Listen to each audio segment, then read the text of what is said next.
പാതിരാത്രി ഒരുമിച്ച് കൂടി എന്റെ പ്രിയമുള്ള ഉപ്പമാരോട് ഉമ്മമാരോട് എന്റെ പ്രിയപ്പെട്ട മാതാപിതാക്കളോട് ചെറുപ്പക്കാരോട് മക്കളെ ഖുർആൻ പറഞ്ഞ മകനേതെന്നറിയുമോ? എന്റെ പ്രിയമുള്ളവരെ, അല്ലാഹുവിന്റെ ഖുർആൻ പറയുന്നു, ഇന്നല്ലാഹ അസ്തഫാ ലി ആദമ വനൂഹ വആല ഇബ്രാഹീം. അല്ലാഹുവിന്റെ പരിശുദ്ധമായ ഖുർആൻ പറയുന്നു, ആദം നബി അലൈഹിസ്സലാമിനെ അല്ലാഹു തിരഞ്ഞെടുത്തു, നൂഹ് നബി അലൈഹിസ്സലാമിനെയും അല്ലാഹു തിരഞ്ഞെടുത്തു. എന്നിട്ട് അല്ലാഹു പറഞ്ഞു വആല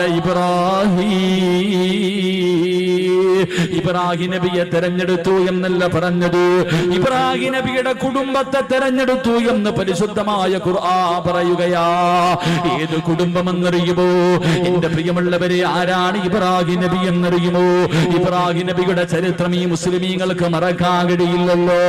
എന്റെ പ്രിയമുള്ളവരെ, മഹാനായ ഖലീലുല്ലാഹി ഇബ്രാഹിം നബി അലൈഹിസ്സലാം തന്റെ പ്രിയപ്പെട്ട ഭാര്യയായ സാറാ ബീവി റളിയല്ലാഹു തആല അൻഹാ രണ്ടുപേരും വിവാഹം കഴിഞ്ഞു. ഒരുപാട് നാളുകളായി മക്കളില്ല, രണ്ടുപേർക്കും പ്രായമായിരിക്കുകയാണ്. ആ സമയത്ത് ഇബ്രാഹിം നബി അല്ലാഹുവിനോട് ദുആ ചെയ്യുകയാ, മക്കളെ കിട്ടാൻ ദുആ ചെയ്യുകയാണ്. എന്നിട്ടും മക്കളെ കിട്ടാതെ വന്നപ്പോ തന്റെ പ്രിയപ്പെട്ട ഭാര്യയായ സാറാ ബീവി റളിയല്ലാഹു തആല അൻഹാ അവന്റെ ഭർത്താവായ ഇബ്രാഹിം നബിയോട് അവിടുന്ന് പറയുന്നു, നബിയേ, ഇനി ഞാൻ പ്രസവിക്കുമെന്ന് തോന്നുന്നില്ല നബിയേ, എനിക്കൊരുപാട് പ്രായമായല്ലോ, അതുകൊണ്ട് നിങ്ങൾ മറ്റൊരു വിവാഹം കഴിക്കണം നബിയേ. ഒരു ഭാര്യ ഭർത്താവിനോട് മറ്റൊരു വിവാഹം കഴിക്കാൻ പറയുകയാ. ഇബ്രാഹിം നബിയോട് പറഞ്ഞു, നിങ്ങൾ മറ്റൊരു വിവാഹം കഴിക്കണം. ആ വിവാഹത്തിലൂടെ ഒരു കുഞ്ഞുണ്ടായാ അത് എന്റെ കുഞ്ഞ് തന്നെയല്ലേ നബിയേ, എനിക്കവനെ സ്നേഹിക്കാൻ കഴിയുമല്ലോ. ഇബ്രാഹിം നബി തന്റെ പ്രിയപ്പെട്ട ഭാര്യയോട് പറഞ്ഞു, സാറാ, എങ്കിൽ നീ തന്നെ ഒരു പെണ്ണിനെ കാണിച്ചതാ. ആരെയാണ് ഞാൻ വിവാഹം കഴിക്കേണ്ടത്? നീ തന്നെ കാണിച്ചതാ സാറാ. സാറാ ബീവി റളിയല്ലാഹു തആല അൻഹ ഒരു പെണ്ണിനെ കാണിച്ചു കൊടുക്കുകയാ. ആരെയാ കാണിച്ചു കൊടുത്തത്? മഹദി ഹാജറാ. ഹാജറാ ബീവി റളിയല്ലാഹു തആല അൻഹയെ കാണിച്ചു കൊടുക്കുകയാണ്.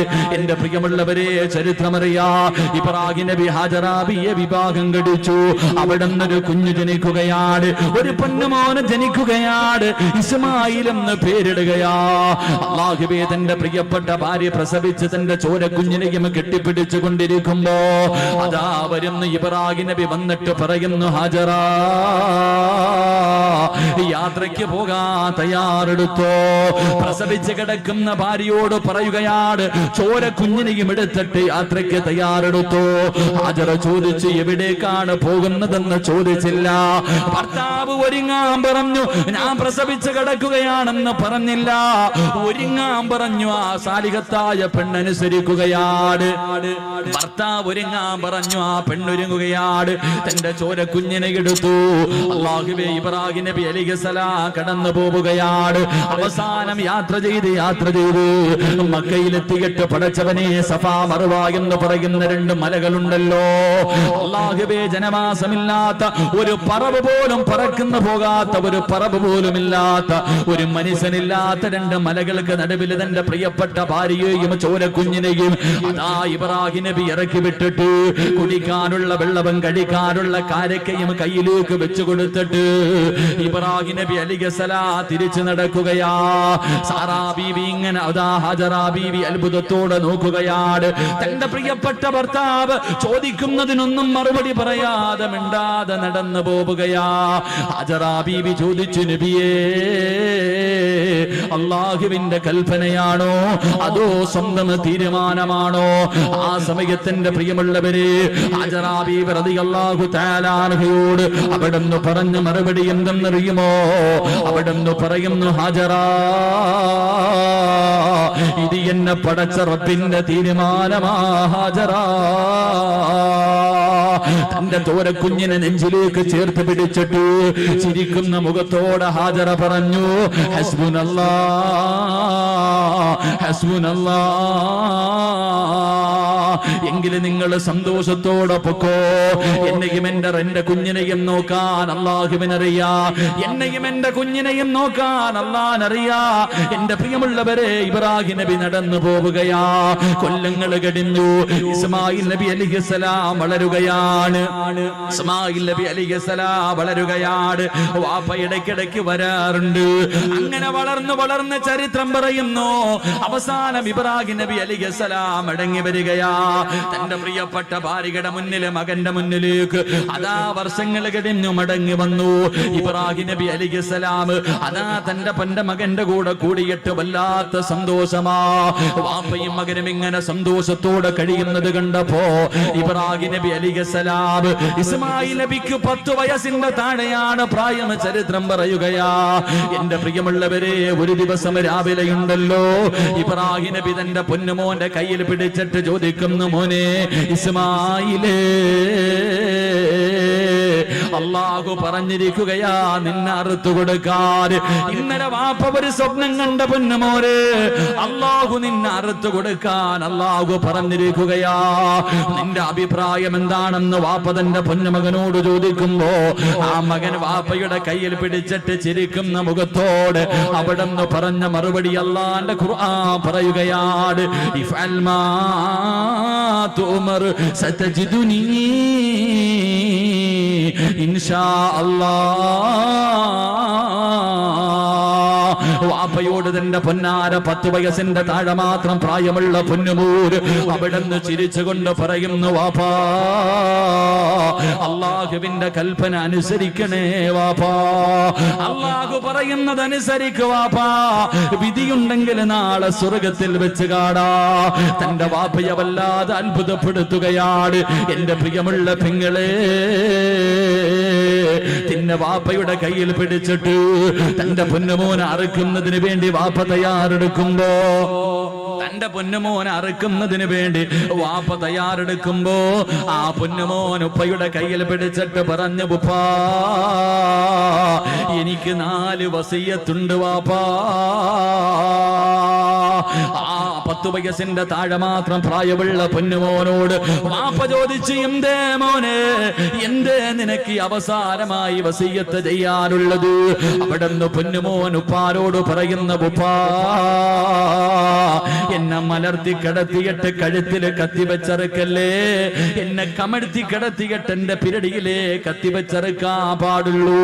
അത്ഭുതത്തോടെ ഇബ്രാഹിം നബി ചോദിച്ചു, മോനെ, കാരണമെന്തേ? അവിടെ നിന്ന് പറഞ്ഞു കൊടുത്തു, വാപ്പാ, നിങ്ങളെ എനിക്ക് വല്ലാത്ത ഇഷ്ടമാ, എന്നെ നിങ്ങൾക്ക് വല്ലാത്ത ഇഷ്ടമാണ്. അറുക്കുന്നതിന് വേണ്ടി കഴുത്തിലേക്ക് കത്തിയെടുത്ത് വെക്കുമ്പോ എന്റെ മുഖമെങ്ങാണം കണ്ട നിങ്ങളെ കൊണ്ടറുക്കാ കഴിയില്ല വാപ്പാ. അള്ളാഹുവിന്റെ കൽപ്പന അനുസരിക്കാ കഴിയില്ല. അതുകൊണ്ട് എന്നെ കമഴ്ത്തി കിടത്തിയിട്ട് പിരടിയില് കത്തിവെച്ചറുക്കാൻ പാടുള്ളൂ. രണ്ടാമതായി പറഞ്ഞു കൊടുക്കുന്നു, വാപ്പാ, എന്റെ കയ്യും കാലും കെട്ടിയിടണേ വാപ്പാ, എന്റെ കയ്യും കാലും കെട്ടിയിടണം. എന്തിനാ മോനെ, എന്തിനാ മോനെ? വാപ്പാ, നിങ്ങൾ എന്റെ കഴുത്തിൽ കത്തിവെച്ചറക്കുമ്പോ എനിക്ക് വല്ലാതെ വേദനിക്കുമല്ലോ. എന്റെ കൈകാലുകൾ ഇട്ടടിച്ചാ ഉപ്പയുടെ കൈവിറയ്ക്കും ഉപ്പാ, നിങ്ങളെ കൊണ്ടറുക്കാൻ കഴിയില്ല. മൂന്നാമതായിട്ട് പറയുന്ന, ഉപ്പാ, ഞാൻ ധരിച്ചിരിക്കുന്ന എന്റെ വസ്ത്രം എന്റെ ഉമ്മാനെ കാണിക്കല്ലേ, എന്റെ ഉമ്മാനെ സഹിക്കൂല, എന്റെ ഉമ്മാടെ മനസ്സ് വേദനിക്കും. നാലാമതായിട്ട് ഇസ്മായിൽ എന്ന ചെറിയ പയ്യനെ വാപ്പയോട് പറഞ്ഞു കൊടുക്കുകയാണ്, വാപ്പാ, എന്നെ അറുത്തിട്ട് നിങ്ങൾ തിരിച്ചു പോകുമ്പോ എന്റെ ഉമ്മയോട് എന്റെ സലാം പറയടേ, എന്റെ ഉമ്മാനെ നാളെ സ്വർഗത്തിൽ വെച്ച് കാണാമെന്ന് ഞാൻ പറഞ്ഞു എന്ന് പറയണേ എന്ന് അറുക്കാൻ കൊണ്ടുപോകുന്ന വാപ്പയോടൊരു പൊന്നുമോ പറഞ്ഞു കൊടുത്ത ചരിത്രം കേൾക്കുമ്പോ ഏതൊരു വാപ്പയുടെയും മനസ്സിന്റെ ഉള്ളില്, ഏതൊരു ഉമ്മയുടെയും മനസ്സിന്റെ ഉള്ളില് അറിയാതെ ദുആ ചെയ്യുന്നു, അല്ലാ, ഇതുപോലെ ഒരു മകന്, ഇതുപോലെ ഒരു കുഞ്ഞിന് എനിക്ക് നീ തരണേ അല്ലാ. അറിയാതെ റബ്ബിനോട് ദുആ ചെയ്യുമല്ലോ. അതുകൊണ്ട് എന്റെ പ്രിയമുള്ളവരെ റസൂലുള്ള പറയുകയാ, എപ്പോഴും ദുആ ചെയ്യുന്നവരാണല്ലോ. അല്ലാഹുവിന്റെ റസൂൽ പറയുകയാണ്, സാലിഹായ മക്കളെ നമുക്ക് വേണം, നന്മയുള്ള മക്കളെ നമുക്ക് വേണം, നമ്മളെ സ്നേഹിക്കുന്ന മക്കളെ നമുക്ക് വേണം, നമുക്ക് ദുനിയാവിലും ആഖിറത്തിലും ഉപകരിക്കുന്ന മക്കളെ നമുക്ക് വേണം. നമ്മുടെ മയ്യത്ത് കുളിപ്പിക്കാൻ അറിയുന്ന, മയ്യത്ത് നമസ്കരിക്കാൻ അറിയുന്ന, ഖബറിന്റെ ചാരത്ത് വന്ന് ദുആ ചെയ്യുന്ന അല്ലാഹുവിന്റെ പ്രവാചകൻ അവിടെന്ന് പറഞ്ഞു കൊടുത്തു, സഹാബാ, ഒരു മനുഷ്യന് മരണപ്പെട്ട 3 കാര്യങ്ങള് പ്രയോജനം ചെയ്യൂ എന്ന് അഷ്റഫുൽ ഖൽഖ് നബി മുഹമ്മദ് മുസ്തഫ സല്ലല്ലാഹു അലൈഹി വസല്ലം അല്ലാഹുവിന്റെ റസൂൽ പറഞ്ഞു, ഒരു മനുഷ്യൻ മരണപ്പെട്ടാൽ 3 കാര്യങ്ങളെ പ്രയോജനം ചെയ്യൂ. 1, ആ മനുഷ്യൻ ചെയ്ത സൽക്കർമ്മം. 2, ആ മനുഷ്യൻ കൊടുത്ത സദഖയുണ്ടല്ലോ. 3, മക്കളുടെ പ്രാധാന്യം മനസ്സിലാക്കാൻ, മക്കളുടെ വില മനസ്സിലാക്കണമെങ്കിൽ അല്ലാഹുവിന്റെ റസൂൽ പറഞ്ഞ ഈ ഒരേ ഒരു ഹദീസ് മതി. 3, അല്ലാഹുവിന്റെ റസൂൽ പറഞ്ഞു, മരിച്ച 6 അടി മണ്ണിനകത്ത് കൊണ്ടുവച്ച ഒരു മനുഷ്യന് പിന്നെ പ്രയോജനം ചെയ്യുന്ന 3ാമത്തെ കാര്യം ഏതെന്നറിയുമോ? സാലിഹായ ദുആ ചെയ്യുന്ന മക്കളാണെന്ന് നബി മുഹമ്മദ് മുസ്തഫ. നബി മുഹമ്മദ് മുസ്തഫ, നബി മുഹമ്മദ് മുസ്തഫ എന്തേ പറഞ്ഞത്? മരിച്ചുപോയ ഒരു മനുഷ്യന് പ്രയോജനം ചെയ്യുന്ന 3ാമത്തെ കാര്യം സാലിഹായ മക്കളെന്നല്ല പറഞ്ഞത്, സാലിഹായ മക്കൾ എന്നല്ല പറഞ്ഞേ. സാലിഹായ മക്കളുണ്ട്, നിസ്കരിക്കും, നോമ്പ് പിടിക്കും, വയല് പറയും, വയല് കേൾക്കും, സദക്ക കൊടുക്കും, എല്ലാ നല്ല കാര്യവും ചെയ്യും. ഉമ്മാനെയും വാപ്പാനെയും പള്ളിക്കുഴി കൊണ്ടുവച്ചാൽ പിന്നെ പരിസരത്തോട്ട് പോകത്തില്ല. ഇങ്ങനെയുള്ള മക്കളെ കിട്ടിയിട്ട് വല്ല പ്രയോജനമുണ്ട്? ഇങ്ങനെയുള്ള മക്കളെ കിട്ടിയിട്ട് പ്രയോജനമില്ല. വാപ്പയും ഉമ്മയും മരിച്ചു കഴിഞ്ഞാൽ പിന്നെ കഴിഞ്ഞു, കുഴിച്ചിട്ട് കഴിഞ്ഞാൽ അവരോടുള്ള ബന്ധം കഴിഞ്ഞു. അങ്ങനെയല്ല. റസൂലുള്ള പറഞ്ഞു, സ്വാലിഹായ ദുആ ചെയ്യുന്ന മക്കൾ, സാലിഹായ മരിച്ചുപോയവരുടെ ഖബറിന്റെ ചാരത്ത് ചെന്ന് പൊട്ടിക്കരഞ്ഞ് ദുആ ചെയ്യുന്ന മക്കൾ, അതാണ് മക്കളെന്ന് നബി മുഹമ്മദ് മുസ്തഫ. നബി മുഹമ്മദ് മുസ്തഫ. അള്ളാഹു അങ്ങനെയുള്ള മക്കളിൽ എന്നെയും നിങ്ങളെയും ഉൾപ്പെടുത്തി അനുഗ്രഹിക്കുമാറാകട്ടെ. അള്ളാഹു അങ്ങനെയുള്ള മക്കളെ നമുക്ക് നൽകി അനുഗ്രഹിക്കുമാറാകട്ടെ. ആദ്യം അങ്ങനെയുള്ള മക്കളാകണം ഞാനും നിങ്ങൾ. ഇപ്പം ചോദിക്കും, നിങ്ങളൊക്കെ വളർന്നു, നിങ്ങൾക്ക് മക്കളായി, പക്ഷെ നിന്റെ ഉമ്മയ്ക്കും ബാപ്പയ്ക്കും നീ എത്ര വളർന്നാലും മക്കൾ തന്നെയല്ലേ? എത്ര വളർന്നാലും നിന്റെ മാതാപിതാക്കൾക്ക് നീ മക്കളാ. അപ്പൊ നീയും നന്നാകണം, നിന്റെ മക്കള് നന്നാകണം. അള്ളാഹു നമ്മളെല്ലാവരെയും നന്നാക്കി തരുമാറാകട്ടെ. അള്ളാഹു നമ്മളൊക്കെ സാലിഹ്യങ്ങളിൽ പെടുത്തുമാറാകട്ടെ. സാലിഹായ മക്കളാകാൻ ആഗ്രഹമുള്ളവരെന്ന് കൈവക്കിക്കും. സാലിഹായ മക്കള് അൽഹംദുലില്ലാഹ്, പെണ്ണുങ്ങളൊന്നും പൊക്കൂല, വേറെ വല്ല കാര്യത്തിലും ഇപ്പൊ ചാടി കയറി എഴുന്നേറ്റ് നിന്നേ. നീ സാലിഹായ നിനക്കുള്ള, നീ ചെയ്ത നിന്റെ മക്കൾ നിന്നോട് ചെയ്യും, നീ ചെയ്തില്ലേ നിന്റെ മക്കളും അത് തന്നെ കാണിക്കും. അള്ളാഹു നമ്മളൊക്കെ സാലിഹ്യങ്ങളിൽ പെടുത്തുമാറാകട്ടെ. സാലിഹായ മക്കളെ കിട്ടണമെങ്കിൽ വെറുതെ കിട്ടൂല. സാലിഹായ മക്കളെ കിട്ടണമെങ്കിൽ വെറുതെ കിട്ടൂല. സാലിഹായ മക്കളെ കിട്ടണമെങ്കിൽ ചില കാര്യങ്ങൾ ചെയ്യണമെന്ന് അള്ളാഹുവിന്റെ വിശുദ്ധ ഖുർആൻ. അള്ളാഹു പഠിക്കാൻ ഭാഗ്യം നൽകി അനുഗ്രഹിക്കുമാറാകട്ടെ. ചില കാര്യങ്ങൾ ഖുർആൻ പറയുന്നുണ്ട്. ആ പറയുന്ന കാര്യങ്ങൾ ചെയ്താലേ നമുക്ക് നല്ല മക്കളെ കിട്ടത്തുള്ളൂ. അള്ളാഹു അങ്ങനെയുള്ള മക്കളിൽ പെടുത്തുമാറാകട്ടെ. അള്ളാഹു പഠിക്കാനുള്ള ഭാഗ്യം നൽകി അനുഗ്രഹിക്കുമാറാകട്ടെ.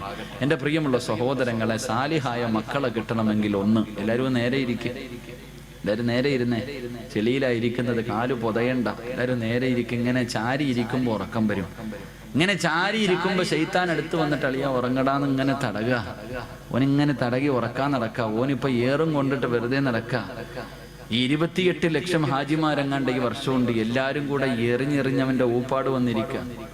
എല്ലാരും കൂടെ പോയി കിടന്നിട്ട് ജംറയിലും അള്ളാഹു 7 കല്ല് വെച്ച് 21 കല്ല് ഒരു ദിവസം. എന്തോ ഏറെന്ന് പറഞ്ഞ ഓരോ മനുഷ്യന്റെ ഏറ്. ചില പാകിസ്ഥാനികളൊക്കെ ചെരുപ്പാ എറിയുന്ന ഊരിയിട്ട് ശൈത്താനെ.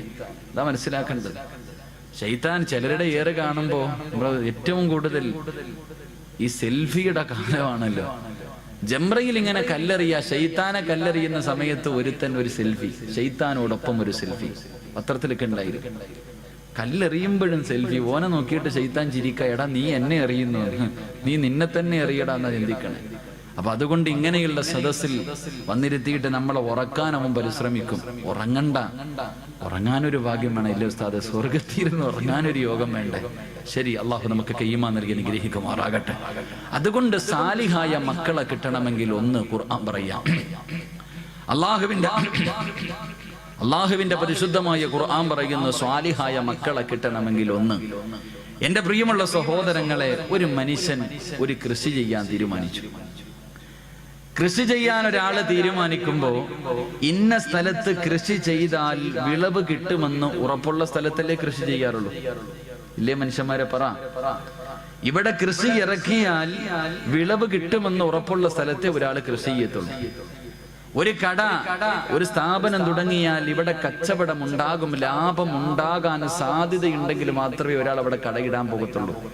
കടയിട്ടാൽ കച്ചവടം നടക്കൂല എന്നുറപ്പുള്ള സ്ഥലത്ത് ആരെങ്കിലും കൃഷി ഇറക്കോ അല്ലെങ്കിൽ കടയിടോ? ചെയ്യൂല. എങ്കിൽ അള്ളാഹുവിന്റെ പരിശുദ്ധമായ ഖുർആൻ പറയുകയാണ്, സ്വാലിഹായ മക്കളെ കിട്ടണമെങ്കിൽ ഒന്നാമതായി ഖുർആൻ പറയുകയാ, വൽ ബലദു തയ്യിബു യഖ്റുജു നബാതുഹു ബിഇദ്നി റബ്ബി വല്ലദീ ഖബസു ലഹാ യഖ്റുജു ഇല്ലാ നക്ദാ. വിവാഹം കഴിക്കാത്ത എന്റെ പ്രിയപ്പെട്ട ചെറുപ്പക്കാരെ നല്ലതുപോലെ കേൾക്കണേ. അല്ലാഹുവിന്റെ ഖുർആൻ പറയുകയാണ്, പെണ്ണെന്ന് പറഞ്ഞാൽ ആരെന്നറിയുമോ? നിസാഉകും ഹർസുൽ ലക്കും ഫഅതു ഹർസകും. മോനെ, പെണ്ണെന്ന് പറഞ്ഞാൽ നിന്റെ കൃഷിയിടമാണ്. പെണ്ണെന്ന് പറഞ്ഞാൽ നിന്റെ കൃഷിയിടമാണ്. അതുകൊണ്ട് നീ നല്ല കൃഷിയിടത്തിൽ വിളവിറക്കിയാലേ നിനക്കും നല്ല വിളവ് കിട്ടൂ എന്ന് പരിശുദ്ധ ഖുർആൻ. അല്ലാഹു പറയുകയാണ്, നല്ല കൃഷിയിടത്തിൽ കൃഷി ഇറക്കിയാ നിനക്ക് നല്ല വിളവ് കിട്ടും. മോശമായ പറമ്പിൽ നീ കൃഷി ഇറക്കിയാ നീ ഉദ്ദേശിക്കുന്ന വിളവ് നിനക്ക് കിട്ടൂല എന്ന് ഖുർആൻ പറയുമ്പോ, എന്റെ പ്രിയമുള്ള മുസ്ലിമേ, സ്വാലിഹായ ദുനിയാവിലും ആഖിറത്തിലും ഉപകരിക്കുന്ന മക്കളെ നിനക്ക് കിട്ടണമെങ്കിൽ അല്ലാഹുവിന്റെ പരിശുദ്ധമായ ഖുർആൻ പറയുകയാ, മോനെ, റോഡിന്റെ ഓരത്ത് നിന്ന് പുഞ്ചിരിക്കുന്നവളെ കെട്ടല്ലേ, കണ്ടവളമാരെ കെട്ടല്ലേ. അള്ളാന്റെ ഖുർആൻ പറയുകയാണ്, നല്ല പെണ്ണിനെ വിവാഹം കഴിക്കണേ, നല്ല പെണ്ണിനെ വിവാഹം കഴിക്കണേ. നല്ല ഉമ്മയുടെ വയറ്റിലെ നല്ല മക്കള് ജനിക്കാറുള്ളൂ. നല്ല ഉമ്മയ്ക്ക് നല്ല മക്കള് പിറക്കാറുള്ളൂ. അള്ളാഹുവേ, നല്ല വാപ്പയ്ക്ക് നല്ല മക്കള് ജനിക്കൂ എന്ന് അള്ളാഹുവിന്റെ പരിശുദ്ധമായ ഖുർആൻ പരിചയപ്പെടുത്തുമ്പോ, എന്റെ പ്രിയമുള്ളവരെ, നല്ല ഉമ്മമാർക്ക് നല്ല മക്കള് ജനിക്കൂ. അള്ളാഹുവിന്റെ റസൂൽ അതുകൊണ്ടാ പറഞ്ഞത്, എന്റെ പ്രിയമുള്ളവരെ, നല്ല ഉമ്മയുടെ വയറ്റിൽ എത്രയോ നല്ല മക്കള് ജനിച്ചതിന്റെ ചരിത്രം നമുക്ക് കാണാൻ കഴിയും. എന്റെ പ്രിയമുള്ളവരെ, കേട്ടതാണെങ്കിലും ഒരു ചരിത്രം ഞാൻ പറഞ്ഞു തരാ. ഒരു നല്ല വാപ്പയ്ക്കും ഉമ്മയ്ക്കും ജനിച്ചവരെ പൊന്നുമോനെ കുറിച്ച് പറഞ്ഞു തരട്ടെ. മഹാനായ സാബിത്ത് ഇബ്നു ഇബ്രാഹിം എന്ന് പറയുന്ന ഒരു ചെറുപ്പക്കാരനുണ്ടല്ലോ. കാണാൻ എന്ത് സുന്ദരനെന്നറിയുമോ? വല്ലാതെ യുവത്വത്തിന്റെ നടുവിലൂടെ നടന്നു പോകുന്ന ഒരു ചെറുപ്പക്കാരനാ. പക്ഷേ പടച്ചവനെ വല്ലാത്ത പേടിയാ. അള്ളാഹുവിനെ പേടിച്ച് ജീവിക്കുന്നവനാണ്. പടച്ചവനെ വിശപ്പ് സഹിക്കാൻ കഴിയാതെ വീട്ടിൽ കിടന്നിട്ട് ഉറക്കം വരുന്നില്ല. അവിടെ നിന്ന് മുണ്ട് മുറുക്കി ഇവിടെത്തി കെട്ടിയ ചെറുപ്പക്കാരൻ ഇറങ്ങി നടക്കുകയാണ്. അവസാനം നടന്ന് ഒഴുക്കമുള്ള ഒരു പുഴയുടെ ചാരത്ത് പോയി തളർന്നു കിടക്കുകയാ. ഒരു പുഴയുടെ ചാരത്ത് പോയി തളർന്നു കിടക്കുകയാണ്. അങ്ങനെ വിശപ്പ് സഹിക്കാൻ കഴിയാതെ തളർന്നു കിടക്കുമ്പോ വെള്ളത്തിലൂടെ ഒരു ആപ്പിൾ ഇങ്ങനെ ഒഴുകി വരികയാ. വെള്ളത്തിലൂടെ ഒരു ആപ്പിൾ ഇങ്ങനെ ഒഴുകി വരികയാണ്. സാബിത്ത് ഇബ്നു ഇബ്രാഹിം എന്ന് പറയുന്ന ചെറുപ്പക്കാരൻ ആപ്പിളങ്ങ് കാണുമ്പോ വിശപ്പിന്റെ കാഠിന്യത്താൽ അറിയാതെ അതങ്ങെടുത്ത് കഴിക്കുകയാണ്. പടച്ചവനെ, ആപ്പിളങ്ങ് ആർത്തിയോടെ തിന്നുകയാണ്. തന്റെ ആമാശയത്തിലേക്ക് ആപ്പിളിന്റെ ഒരൽപ്പം തന്റെ വയറിന്റെ ഉള്ളിലേക്ക് കടന്നു ചെന്നപ്പോ വിശപ്പിനൽപ്പം ശമനം കിട്ടിയപ്പോ ആ ചെറുപ്പക്കാരൻ ചിന്തിച്ചു, അല്ലാ, ഇതാരുടേതാണെന്നറിയില്ലല്ലോ പടച്ചവര്. ഹറാമ് തിന്നുപോയല്ലോ, ഹറാമന്റെ വയറ്റിൽ പെട്ടുപോയല്ലോ, എന്റെ ദുനിയാവും ആഖിറവും നഷ്ടപ്പെട്ടു പോയല്ലോ. പടച്ചവനെ, എന്റെ അമലുകളൊന്നും സ്വീകരിക്കില്ലല്ലോ. ഞാൻ മരിച്ചാ നരകത്തിലാണല്ലോ. കയ്യിൽ പകുതി ആപ്പിൾ പിടിച്ചിട്ടൊരു ചെറുപ്പക്കാരൻ പുഴയുടെ ചാരത്ത് നിന്ന് തലയിലൂടെ മണ്ണ് വാരിയിട്ടിട്ട് പൊട്ടിക്കരയുകയാ. അല്ലാഹുവേ, സമാധാനമില്ല, സമാധാനമില്ല. എല്ലാവരും നോക്കുമ്പോ പൊട്ടിക്കരഞ്ഞുകൊണ്ട് എന്റെ നാശമേ എന്ന് വിളിച്ചുകൊണ്ട് ആ ഒഴുക്കുള്ള പുഴയ്ക്കെതിരായി നടക്കുകയാണ്. ആ പുഴയുടെ ചാരത്തുകൂടെ നടക്കുകയാ.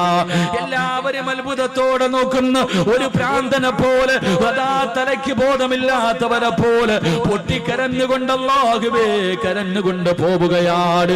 ഈ ചെറുപ്പക്കാരെ കിലോമീറ്ററുകളോളം നടക്കുകയാ. അവസാനം ഒരു ആപ്പിള് തോട്ടം കണ്ടു. ആ തോട്ടത്തിൽ നിന്നാണ് ആപ്പിള് വെള്ളത്തിലേക്ക് വീണതെന്ന് മനസ്സിലാക്കി പൊട്ടിക്കരഞ്ഞുകൊണ്ട് തോട്ടത്തിനകത്തേക്ക് കടന്നു ചെല്ലുകയാ. ഒരു മനുഷ്യനകത്ത് നിൽക്കുന്നു, കരഞ്ഞുകൊണ്ട് പറഞ്ഞ് എനിക്കൊന്ന് പൊരുത്തം തരുമോ? ഞാൻ അറിയാതെ വിശപ്പിന്റെ കാഠിന്യത്താൽ ഒരാപ്പിളിന്റെ പകുതി ഞാൻ കടിച്ചുപോയി. ആ വീടാ തോട്ടത്തിലിരിക്കുന്ന മനുഷ്യൻ പറയുന്നു, സാബിത്ത്, ഞാൻ ഇതിന്റെ മുതലാളിയല്ല, ഞാൻ ഇവിടത്തെ തൊഴിലാളിയാണ്. എന്റെ മുതലാളിയുടെ വീടെത്തണമെങ്കിൽ 3 ദിവസം രാപ്പകല് നടന്നാലേ എന്റെ യജമാനന്റെ വീട്ടിലെത്തൂ.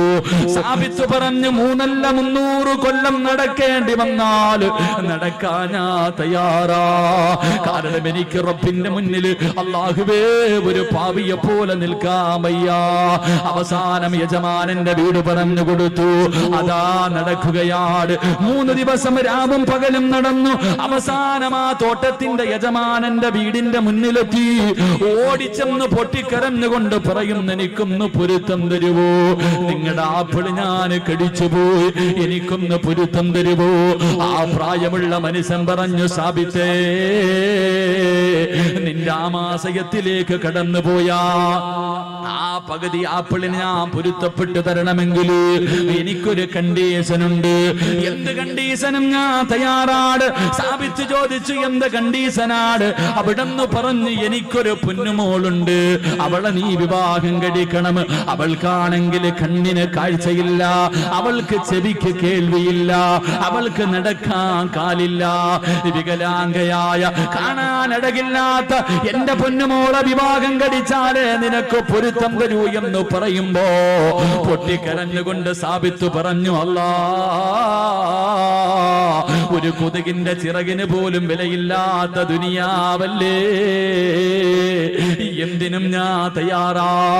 അവസാനം കണ്ണില്ലാത്ത, കണ്ണ് കാണാത്ത, ചെവി കേൾക്കാത്ത, കാലില്ലാത്ത, കാണാ സുന്ദരിയല്ലാത്ത, ഒരിക്കൽ പോലും കണ്ടിട്ടില്ലാത്ത പെണ്ണിനെ വിവാഹം കഴിക്കുകയാണ്. റബ്ബേ, വിവാഹം കഴിഞ്ഞു. മണിയറയ്ക്കകത്തേക്ക് കടന്നു ചെല്ലുമ്പോ സുബ്ഹാനല്ലാഹ്, കാണാനടകുള്ള ഒരു സുന്ദരിയായ പെണ്ണ് മണിയറയ്ക്കകത്ത് ഒരുങ്ങിയിരിക്കുകയാ. സാബിത്ത് ചോദിച്ചു, എന്റെ ഭാര്യ എവിടെ? കണ്ണ് കാണാത്ത, ചെവി കേൾക്കാത്ത, സൗന്ദര്യമില്ലാത്ത, കാലിന് സ്വാധീനമില്ലാത്ത എന്റെ ഭാര്യ എവിടെ എന്ന് ചോദിക്കുമ്പോ ആ പെണ്ണ് കയ്യിൽ പിടിച്ചിട്ട് പറഞ്ഞു, സാബിത്തേ, ഞാനാണ് നിന്റെ ഭാര്യ, ഞാൻ തന്നെയാണ് നിങ്ങളുടെ ഭാര്യ. എന്റെ ഉപ്പ എന്റെ കണ്ണിന് കാഴ്ചയില്ലെന്ന് പറയാനുള്ള കാരണം എന്തെന്നറിയുമോ? ജനിച്ചതിന് ശേഷം, എനിക്ക് ഓർമ്മ വെച്ചതിന് ശേഷം അല്ലാഹു കാണില്ലേ എന്ന് പറഞ്ഞ ഒരു കാര്യവും എന്റെ കണ്ണുകൊണ്ട് ഞാൻ കണ്ടിട്ടില്ല സാബിത്ത്. ഹറാമിന്റെ കണ്ണുകൊണ്ട് കണ്ടിട്ടില്ല, ഹറാമിന്റെ ചെവി കൊണ്ട് കേട്ടിട്ടില്ല, ഒരുത്തനെയും ഫോൺ വിളിച്ചിട്ടില്ല, ഒരു വികാരമുണ്ടാകുന്ന ഒരു മോശമായ സംസാരവും എന്റെ ചെവി കൊണ്ട് ഞാൻ കേട്ടിട്ടില്ല. മൂന്നാമതായിട്ട് ആ പെണ്ണ് പറയുകയാ, അല്ലാഹു പോകരുതേ എന്ന് പറഞ്ഞ ഒരു സ്ഥലത്തേക്ക് എന്റെ ഈ കാലുകൊണ്ട് എന്ന് ഞാൻ നടന്നു പോയിട്ടില്ല. അതുകൊണ്ടാണ് എന്റെ വാപ്പ ഇങ്ങനെ പറഞ്ഞെന്ന് പറയുമ്പോ, എന്റെ പ്രിയമുള്ളവരെ, പെണ്ണെന്ന് പറഞ്ഞാൽ ഇങ്ങനെയാ, ഒരു പെണ്ണെന്ന് പറഞ്ഞാൽ ഇങ്ങനെയാണ്. വെള്ളത്തിലൂടെ ഒഴുകി വന്ന ആപ്പിളെടുത്ത് കടിച്ചിട്ട് പൊരുത്തം ചോദിക്കാൻ പോയ ചെറുപ്പക്കാരൻ, ഈ വാപ്പയ്ക്കും ഉമ്മയ്ക്കും ഒരു മകൻ ജനിച്ചു, ഈ വാപ്പയ്ക്കും ഉമ്മയ്ക്കും ഒരു മകൻ ജനിച്ചു. ഇവരുടെ കൃഷിയിടത്തിൽ ഒരു വിളവ് കിട്ടി. ആ വിളവിന്റെ പേരെന്തെന്നറിയുമോ? മഹാനായ ഇമാമുനാ അബൂ ഹനീഫ. ആ കൃഷിയിടത്തിലെ വിളവ വിളവാണ് അബൂ ഹനീഫ റഹ്മഹുല്ലാഹി എന്ന് ചരിത്രം പഠിപ്പിക്കുകയാണ്. ആ കൃഷിയിടത്തിൽ നിന്ന് കിട്ടിയ വിളവാണ് മഹാനായ ഇമാമുന അബൂ ഹനീഫത്തുൽ കൂഫി റഹ്മഹുല്ലാഹ്, അല്ലാഹു ഈമാൻ നൽകി അനുഗ്രഹിക്കുമാറാകട്ടെ. അതുകൊണ്ട് നല്ല പെണ്ണിനെ വിവാഹം കഴിക്ക്. അതുകൊണ്ടാ റസൂലുള്ളാഹി പറഞ്ഞത് ഫളുഫറു ബിദാത്തിദ്ദീൻ, നീ ദീനുള്ള പെണ്ണിനെ വിവാഹം കഴിക്കണേ എന്ന് നബി മുഹമ്മദ് മുസ്തഫ. നബി മുഹമ്മദ് മുസ്തഫ, നബി മുഹമ്മദ് മുസ്തഫ. അതുകൊണ്ടാണ് റസൂലുള്ളാഹി പറഞ്ഞത് ദീനുള്ളവളെ കെട്ടണം, കണ്ടവളെ കെട്ടരുത്.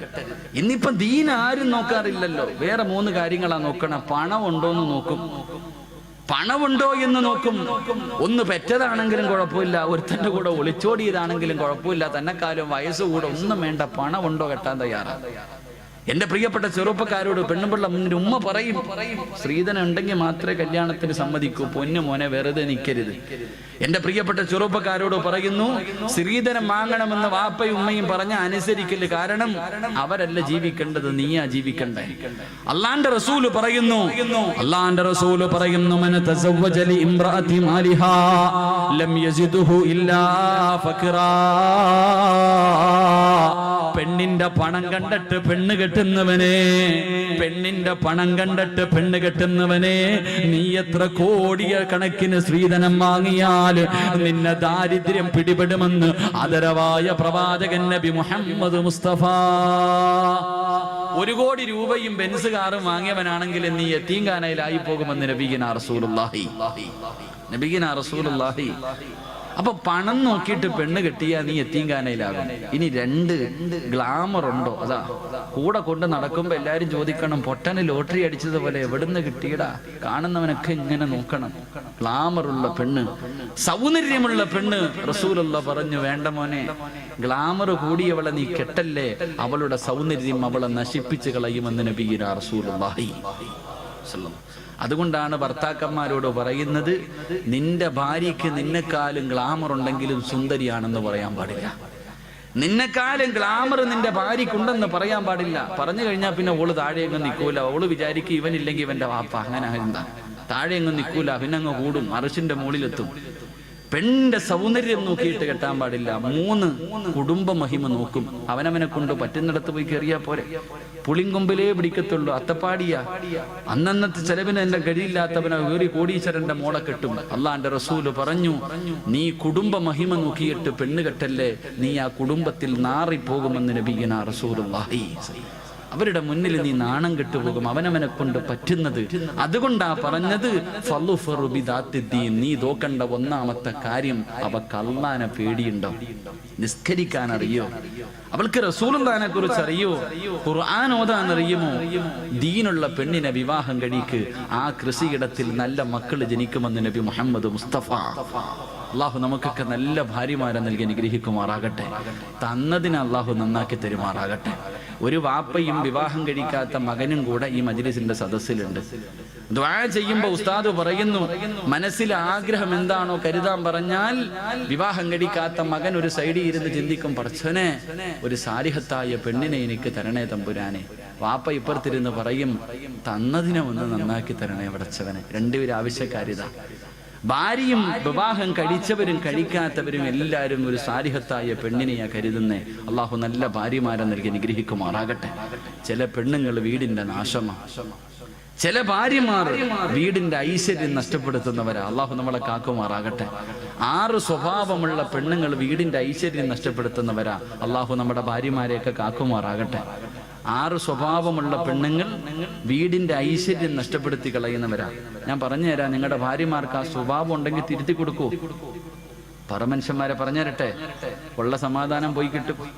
നീ അനുഭവിക്കുന്നതിന്റെ കാരണവിതാ. എന്റെ പ്രിയപ്പെട്ട പെങ്ങളോട് പറയുന്നു, ഈ പറയുന്ന 6 ദുശീലങ്ങളിൽ ഏതെങ്കിലും ഒരെണ്ണം നിനക്കുണ്ടെങ്കിൽ തിരുത്തിക്കോ, ഇല്ലെങ്കിൽ നിന്റെ ജീവിതം നല്ല നിലയിൽ മുന്നോട്ട് പോകത്തില്ല. അള്ളാഹു പഠിക്കാൻ ഭാഗ്യം നൽകി അനുഗ്രഹിക്കുമാറാകട്ടെ. തമ്മിലടിക്കാനല്ല, പഠിക്കാൻ വേണ്ടി ഞാൻ പറഞ്ഞു തരാം. ഇൻഷാ അല്ലാഹ് ജീവിതത്തിൽ ഭാര്യയ്ക്ക് ഉപദേശിച്ചു കൊടുക്കണം. അള്ളാഹു ഈമാൻ നൽകി അനുഗ്രഹിക്കുമാറാകട്ടെ. വീടിന്റെ ഐശ്വര്യം നഷ്ടപ്പെടുത്തി കളയുന്ന 1ാമത്തെ ഭാര്യ,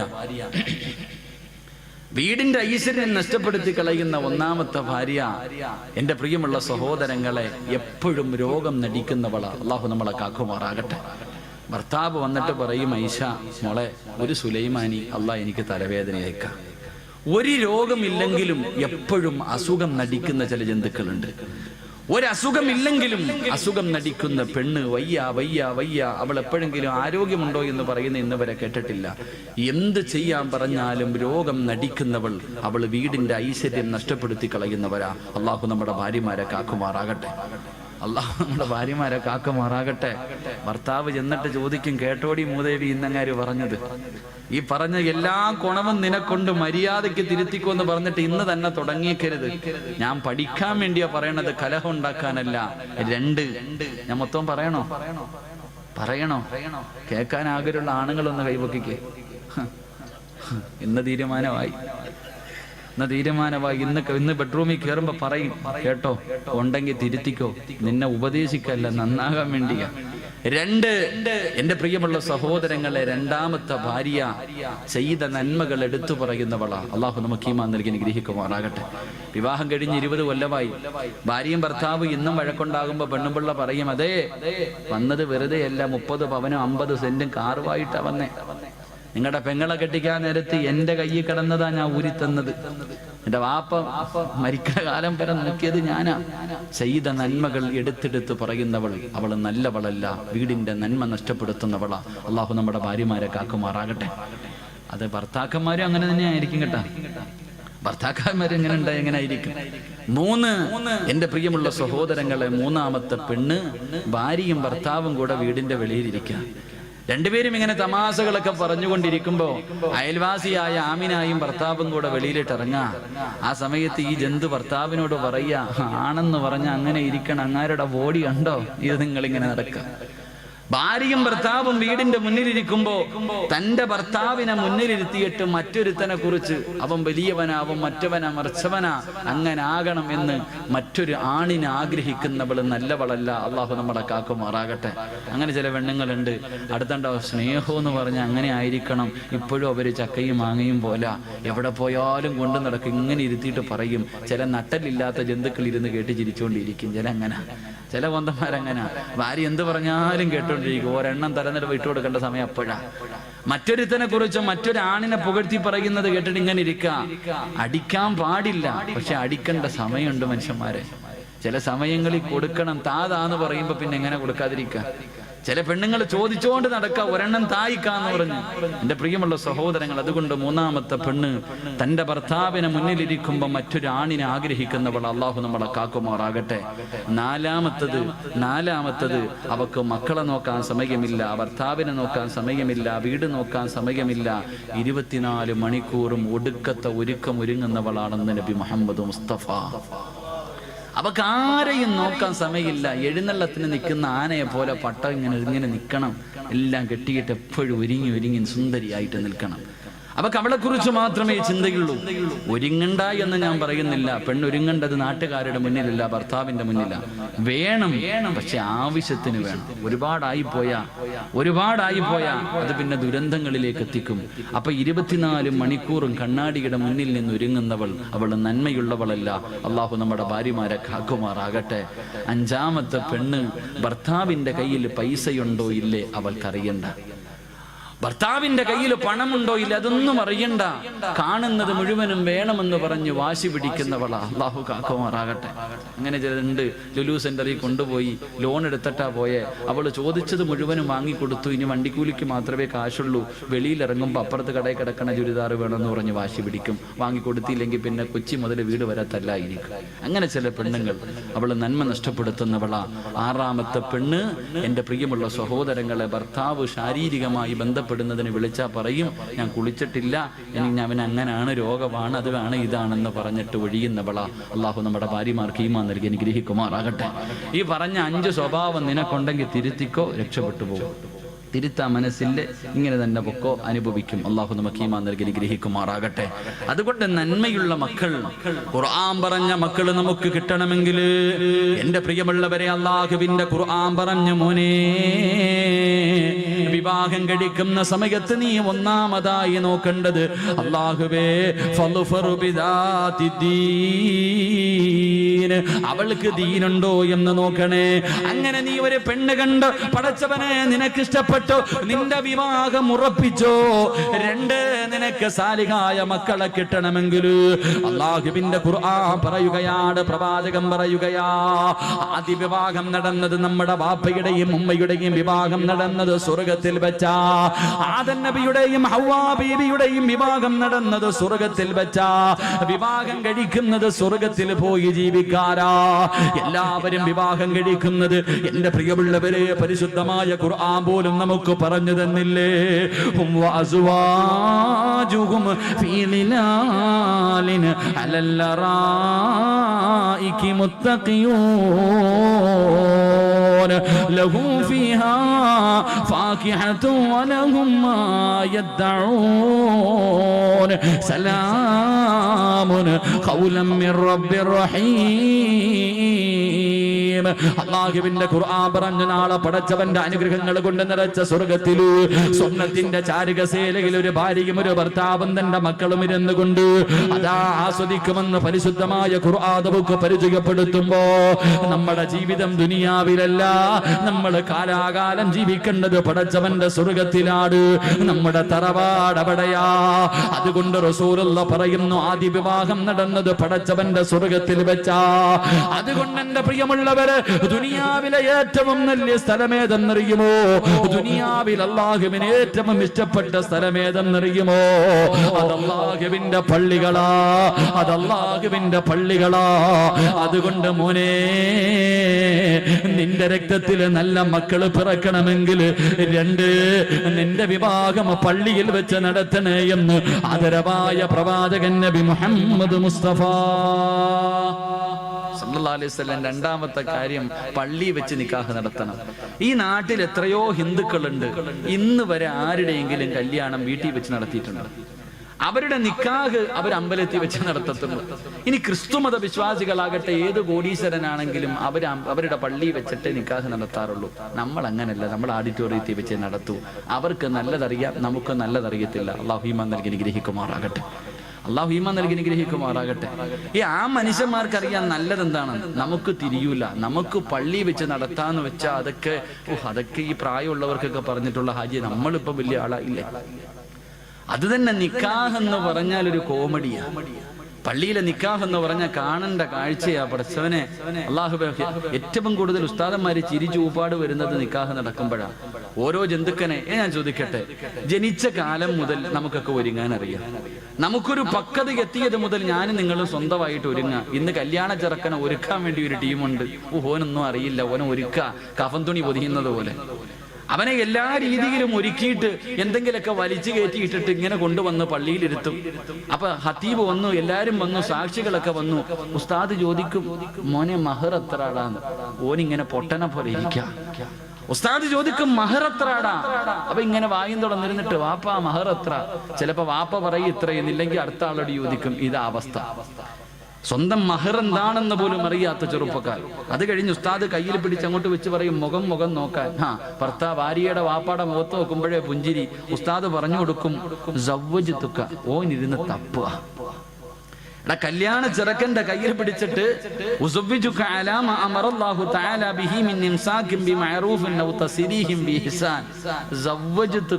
ഓൻ തപ്പുക, ചപ്പപ്പന്ന് പറഞ്ഞിട്ട് പറയാൻ അറിയത്തില്ല, പൊട്ടൻ അതുപോലും അറിയത്തില്ല. ഇനി എന്തെങ്കിലുമൊക്കെ പറഞ്ഞിട്ട് ഉസ്താദ് എങ്ങനെയെങ്കിലും ഒന്ന് പറഞ്ഞു ഒപ്പിച്ചു കഴിഞ്ഞിട്ട് ഉസ്താദ് അങ്ങോട്ട് പടച്ചവനെ, അല്ലാഹുമ്മ അയ്യുഹൽ അറൂസാൻ ബറകല്ലാഹു ലകുമാ വബാറക അലൈകുമാ വജമഅല്ലാഹു ബൈനകുമാ ഫീ ഖൈരി ഇവന് വേണ്ടി ദുആ ചെയ്യാ. പടച്ചവനെ, ഈ നവദമ്പതികൾക്ക് നീ ബർക്കത്തും ഐശ്വര്യവും സന്തോഷം. ഈ പൊട്ടനൊന്ന് ആമീൻ പിടിക്കാൻ പോലും സമയമില്ല, മടിയിലെടുത്ത് കടത്തിയിട്ട് വായി നോക്കിയിരിക്കുക. എന്ന് ചിന്തിച്ച് നോക്കിയേ, അവന്റെ വാപ്പ പോലും അവന് ദുആ ചെയ്യാറില്ല.